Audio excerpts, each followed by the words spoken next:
C'est vraiment scandale. Parce que là, il y a des kuluna, parce que les mabana photo.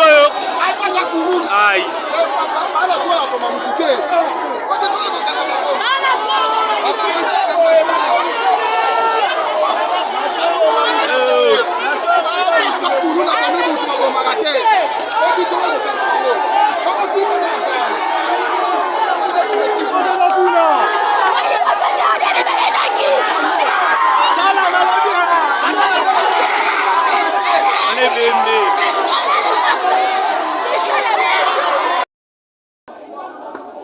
Il y a un scandale.